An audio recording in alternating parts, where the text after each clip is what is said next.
That is the business of nonprofit. There are literally high-rise apartments being built for homeless shelters. 20-story, 30-story apartments. And in what world is a high-rise homeless shelter a good idea? Eventually, it's going to be overrun, and there's going to be all this crime and illegal activity and dirty activity going on the 20th floor. What cop in their right mind is going to want to go up that thing and go into the 20th floor? It's like a 30-story den. Who's going to go in there?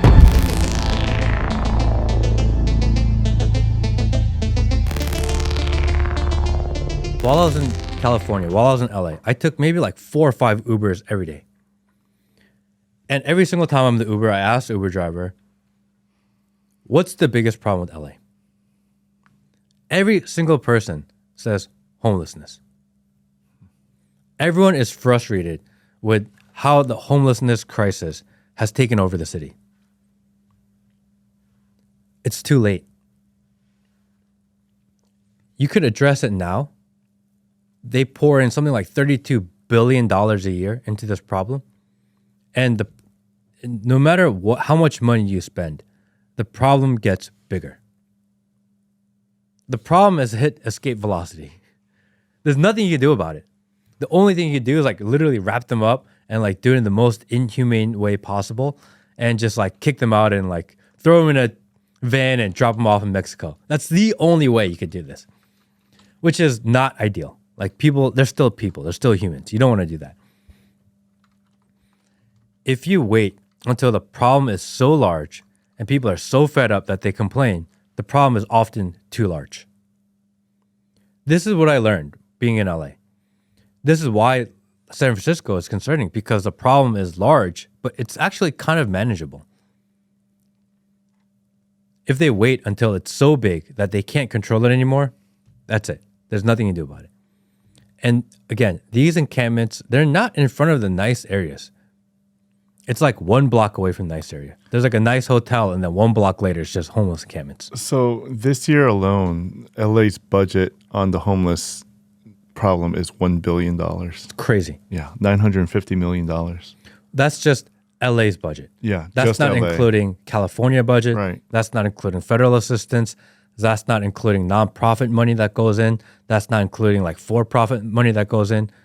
It's just what the city of LA has spent. It's its whole own economy at Yes. this point. And I was going down some streets, and all of the tents, there are some streets where every single tent is the same exact brand and color. All this green Coleman tent. I was like, what? Why? How are all the tents in the homeless encampment the same tent? And they were like, look, the nonprofits show up with a truck full of tents. They just drop them off, take a picture, and they leave. They're collecting part of this money. They're probably getting paid $100 per tent. They're buying these tents at wholesale for $5 or $10 a tent. Arbitrary numbers. It's not exact. Don't be like, oh no, they're more expensive. Whatever. Shut up. And they are pocketing the difference. That is the business of nonprofit. There are literally high-rise apartments being built for homeless shelters. 20-story, 30-story apartments. The people who have the contract to build that are probably making size. And in what world is a high-rise homeless shelter a good idea? Eventually, it's going to be overrun. And there's going to be all this crime and illegal activity and dirty activity going on the 20th floor. What cop in their right mind is going to want to go up that thing and go into the 20th floor of like a den? It's like a 30-story den. Who's going to go in there? Can you imagine what it's going to be like in there once people move in? It's going to be the worst. And the smell? Oh my, who's going to clean it? Who wants that contract? Are you expecting that the homeless people that are living in the street in homeless encampments are going to take good care of that building? It's just burning money and creating a worse situation. I was in front of the Central Station in LAPD, And there is right outside of the Central Precinct in downtown LA, it's surrounded by homeless encampments. You can't even go to the police station to report a crime in person because you can't physically get through. And I was kind of annoyed because I was like, dude, what are you guys doing? How come you can't clean up the neighborhood around you? I mean, the police station is right there. And they're like, we used to. We used to go in the morning, do a sweep, get them out of the way, and at nighttime they'd come back. Fair. The ACLU came in and they said, how are you going to say that this property and these tents don't belong to the homeless? How are you going to say that it's not their property? You can't touch their stuff. Just because they're homeless doesn't mean they don't own this. And now there's an injunction where the police cannot remove the homeless. That makes no sense. Makes zero sense. And if there is a crime within a tent or within the community of the homeless encampments, the police just can't come in and stop the crime. You have to go get a warrant. So you have people living in temporary housing on the streets. The police has to identify a crime. They have to go to a judge, fill out application for a warrant. The judge has to approve the warrant. They have to go back to the homeless encampment and hope that person is still in the same location. What cop wants to spend their time, like entire half day, to get this warrant when they come back and the person that they're trying to go after is gone? It's so backwards.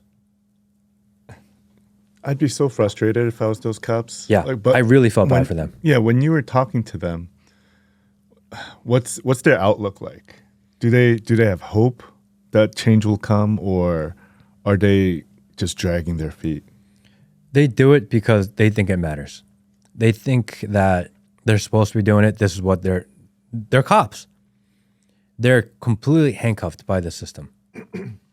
And they're having a hard time recruiting new cops because who wants to be a cop when all you got to do is make one mistake, arrest the wrong guy, end up on a viral clip somewhere, and then you're losing your pension, you're losing your job, you end up in the news as a racist, misogynist, like violent, whatever. Who wants that job? So they're having really difficulty even hiring people. It's a really bad situation. I don't know how they fix it. And it's amazing how they just still consistently vote the same way. Yes. It's amazing. Yeah. And it's the same people in charge. There are like 5 or 6 county commissioners that are basically in charge of LA County. They rule the whole county. I heard a story about a congressperson in DC. I forget which one. And they left Congress. They left federal Congress to go take a seat and run for county commissioner in LA. An LA county commissioner has more power than a federal congressperson. To us, it seems like a step down, right? How do you go from Congress in Washington, D.C. to like county commissioner in LA? But actually, it's a step up because you have so much more power. You have so much more influence. You can actually enact change. And the change they enact is they want to get really rich.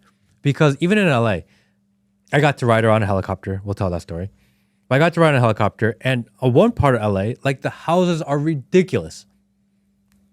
Like ridiculous mansions, probably $5, $10, $20, $30 million. And just like 2 blocks away is like so poor. They keep all the poor out of their super rich neighborhoods. They make sure that these people that support their agenda stay in charge, and it is extremely top down, meaning the top few percentage of society in LA that have all the money, have all the influence, have all the power. They control everything, and they will watch the rest of the city burn because it benefits them. It's so corrupt. And if people in LA knew how corrupt their system really is, and you would think a lot of people know by now, it's so bad. The corruption is crazy. There is such a dichotomy between like the uber rich in LA and like the poor. And not even poor. It's just like, if you're not uber rich, you're other. And all these small businesses, I mean, I walked we drove by and walked by small businesses where in front of the small business are homeless encampments. Imagine spending the last 10 or 20 years of your life, maybe longer, working on your small business, and a homeless encampment just parks right in front of your business. It crushes your business.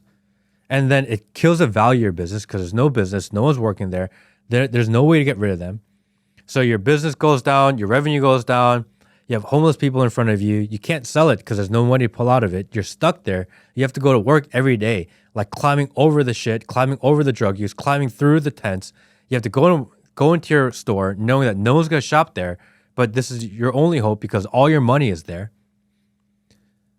The rights of the non-tax-paying homeless have precedence over the rights of tax-paying small business owners. And those small tax-paying small business owners are always minority, by the way. You don't see these homeless encampments in front of like the nice white neighborhoods. That's not a thing. They're not in Beverly Hills? They are not in Beverly Hills. No. The cops actually can remove them there because somehow they have more rights, the cops do, than the cops do in like the more urban areas. Mm-hmm. It's not even like a black thing, Asian thing. It's like a privileged thing versus a non-privileged thing. If you are privileged, you are able to enjoy a safe neighborhood. You are able to enjoy like a clean neighborhood. You are allowed to have rule of law in your community. And if you are not privileged, you get nothing. And it's the most apparent place in the country to see that is LA. It's crazy. And when you go to LA and you see California and see how it works, you're like, dude, no wonder people say, don't California my. Because it's coming. It's coming everywhere. It's coming into Georgia. It's coming into New York. It's coming into Florida. It's coming into Texas. Every state, every community, this is coming. Which is you create policies that benefit the ruling class and everyone gets screwed in the meantime. And I don't know when people wake up. I don't know when people start figuring this stuff out. I don't know when people start realizing it more. I think people are starting to. I think places like California, maybe it's too late. I don't know how you fix it. And it was really frustrating to me because I saw everywhere I go, I see so many people just getting screwed. So that's California. Don't let California your fill in the blank because it's coming.